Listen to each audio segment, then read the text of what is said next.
সকাল সকাল ঘুম থেকে উঠে স্নান পুজো কমপ্লিট করে এসে দেখি মা বানিয়ে নিয়েছে গোল গোল পরোটা আর ছোলার ডাল। দেখেই তো মন খুশি হয়ে গেছে। মায়ের হাতের ভালোবাসার ছোঁয়ার এই ডাল আর পরোটা খেতে না জানি কতটা টেস্টি হবে, দেখেই তো মনে হচ্ছে ইয়ামি হয়ে গেছে। তো এরকম আদর এরকম ভালোবাসা পেতাম আমি বিয়ের আগে, তো এখন আমার মনে হচ্ছে সেম সেই ওই আগের মতো ভালোবাসাগুলো পাচ্ছি। বাড়িতে যখন যেতাম, বাবার বাড়িতে যখন যেতাম, হাস্ট 2 দিন কি 3 দিন থাকতাম, সেরকম আদর কিন্তু পেতাম না। Hi friends, good morning and welcome back to my channel. তোমরা সবাই কেমন আছো? আশা করছি ভগবানের আশীর্বাদে তোমরা সবাই খুব ভালো আছো। আমিও ভালো আছি তোমাদের আশীর্বাদে এবং তোমাদের ভালোবাসায়। তো এখন সকাল 10টা 15 বাজে আর আমি রেডি হয়ে গেছি, যাচ্ছি একটু বাজারে। একটু ছোট ছোট কিছু দরকারি জিনিস আছে, সেগুলো আনতে যাচ্ছি আর কি। কী আনবো সবই তোমাদের সঙ্গে শেয়ার করব, কিন্তু আমার ক্যামেরাটা আমি বাড়িতে রেখে যাব। আজকে আর ক্যামেরাটা আমি নিয়ে যাব না, কারণ বাজারে এত ভিড়ের মধ্যে, সকালে বাজারে খুব ভিড় হয়, ভিড়ের মধ্যে ক্যামেরাটা আমি অন করতে পারি না সেমনভাবে আর কি। মানে 2 হাতে সবজি বলো সব কিছুই থাকে, তাহলে আমি কীভাবে ক্যামেরাটা অন করব। তো এই তো ব্যাগ, আর এখন সাইকেল নিয়ে বেরিয়ে যাব। তো এসে তারপর তোমাদের সঙ্গে দেখা হচ্ছে। ছোট থেকেই মা আমাদের 2 বোনকে শেখাতো যে আমরা মেয়ে, যখন যেমন তখন তেমন থাকতে হবে। তো এই জিনিসটা মা আমাদেরকে শিখিয়ে, মা যে আমাদেরকে কতটা উপকার করেছে এখন এই বয়সে এসে আমি একদম বুঝতে পারছি। তো আমি এমনই একটা মেয়ে ছিলাম যে আমি একা একা বাজারে যেতে পারতাম না। বিয়ের আগে যখন যেতাম কোনো না কোনো বান্ধবীকে জুটিয়ে নিতাম, আমি একা একা যাব না। আর বিয়ের পরে থেকে হাজব্যান্ড নিয়ে যেত, তারপরে মেয়ে বড় হয়ে যাওয়ার পরে মেয়েকে নিয়ে যেতাম আর কি। আর এখন এমন হয়েছে আমি একা একা এমন কোনো জায়গা নেই যে যেতে পারছি না।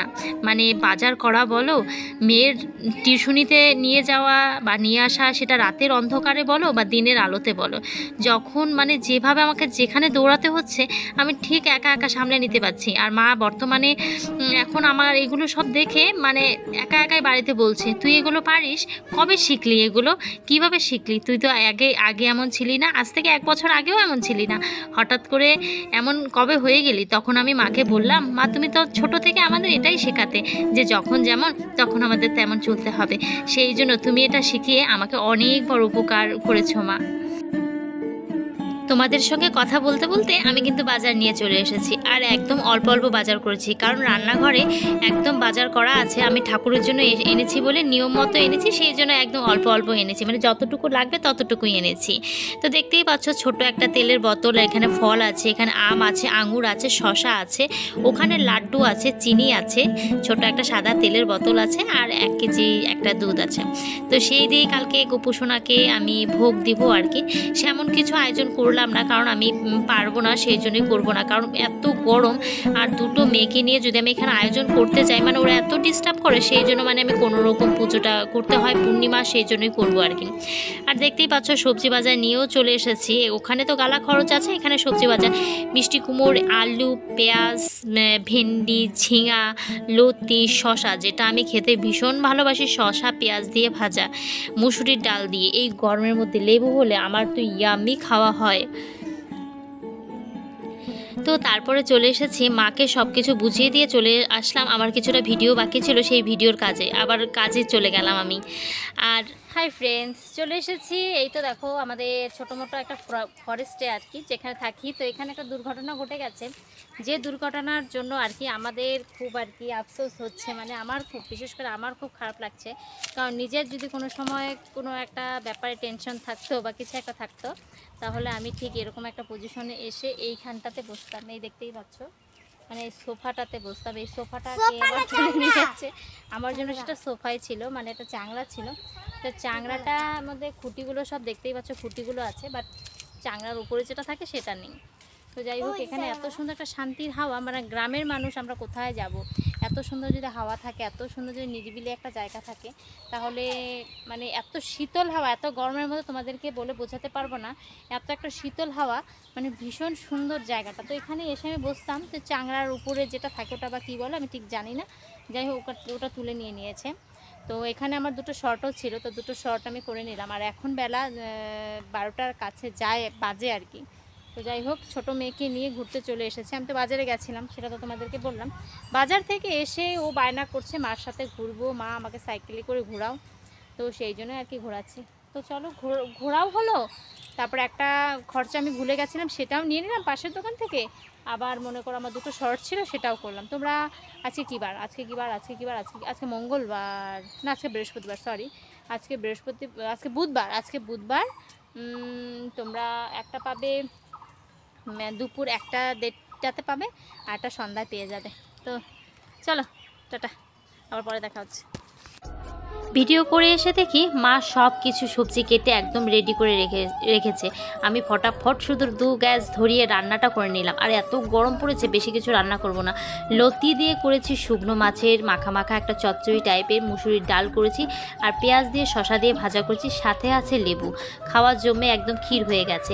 খেয়ে দিয়ে একদম দেখো আমি রেডি হয়ে গেছি, যাচ্ছি একটা জায়গায়, সবই তোমাদেরকে বলবো। আর এদিকে আমি পরে নিয়েছি একটা নতুন কুর্তি, আর আমার মেয়ে তো একদম মানে খেপে একদম ভূত হয়ে গেছে। যাই হোক, তো এটা পরেছি বলে তো বলছে এটা তুমি কেন পরলে? এটা আমার পছন্দ হয়েছে, এটা আমি পরবো। এটা আমি দর্জির কাছে দিয়ে এটা আমি চাপাবো, নিচে কাটবো, তারপর এটা আমি পরবো। কালারটা এত মিষ্টি, এটা তুমি কেন পরলে?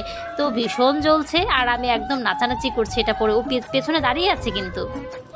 আর আমি রেডি হয়ে গেছে, এই দেখো ওড়না দিয়ে মুখ ঢেকে আছে। ওর এত খারাপ লাগছে এই কুর্তিটা আমি পরেছি বলে, ও পরবে এটা। হাই ফ্রেন্ডস, সমস্ত কাজ করে বিকেলে আবার স্নান করে রেডি হয়ে যাচ্ছি শ্বশুরবাড়িতে। আর তোমরা তো দেখতেই পেলে যে নতুন কুর্তি পরেছি। নতুন কুর্তি পরে মেয়েকে দেখাচ্ছিলাম।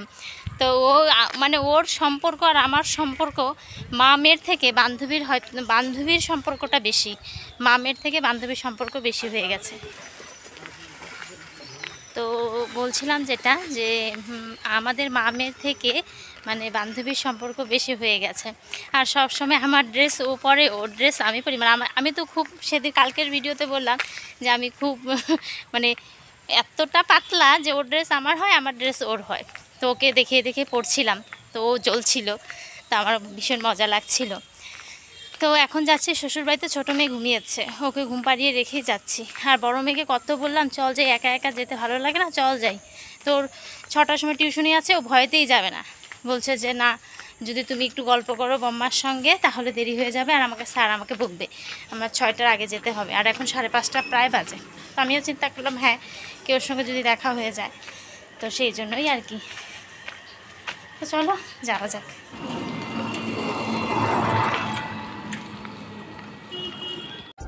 একা একা হেঁটেই যাচ্ছিলাম। তারপর তোমাদেরকে তো প্রথমে বললাম আমি এখন সব জায়গায় একা যাই। একা যাচ্ছি তো কেমন যেন লাগছে। তারপরে অর্ধেক রাস্তায় এসে আমি টোটো ধরে নিলাম। তারপরে চলে গেছি শ্বশুরবাড়িতে। শ্বশুরবাড়ি থেকে এসে দেখি মা সন্ধ্যা দিচ্ছে। তো আমি ঠাকুরের সামনে একটু বসলাম, যেটা আমার দৈনিক অভ্যাস আর কি। ঠাকুরের সামনে বসলাম, একটু ঠাকুরের নাম নিলাম, একটু সন্ধ্যাটা একটু জমলো, না হলে আমার মনেই হয় না যে সন্ধ্যা হয়েছে। যাই হোক, এই অভ্যাসটা আমার ভগবানের কৃপা আছে বলে হয়েছে। মানে হয়তো আগের জন্মে কিছু একটা ভালো করেছিলাম, সেই জন্য আমার এই অভ্যাসটা হয়েছে। তো চলো, এখন আমি ড্রেস চেঞ্জ করে তারপরে আবার লেগে যাব কাজে। ড্রেস চেঞ্জ করব কি না করব ভাবতে পারছি না। তো আছে আমার হচ্ছে ইউটিউবে বা ফেসবুক, যেখানেই বলো আমার ভিডিও করতে হবে, কারণ একটা ভিডিও নেই।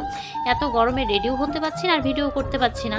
তারপরে আছে আবার লাইভ করা, তো বুঝতে পারছি না কি করব। এখন চা খেয়ে মানে ডিসিশন নেব কী দিয়ে কী করব। তো চলো বন্ধুরা, এখানেই আমি ভিডিওটা আজকে শেষ করে দিচ্ছি। দেখা হচ্ছে নেক্সট ভিডিওর সঙ্গে। তো ততক্ষণ তোমরা সবাই ভালো থাকবে, সুস্থ থাকবে, সাবধানে থাকবে। আর আমার ভিডিওগুলো যদি তোমাদের ভালো লেগে থাকে তবে একটু লাইক, কমেন্ট, শেয়ার প্লিজ। তো চলো তোমরা তাড়াতাড়ি চলে আসবে আবার ঠিক কালকে বিকেল 4টের সময়।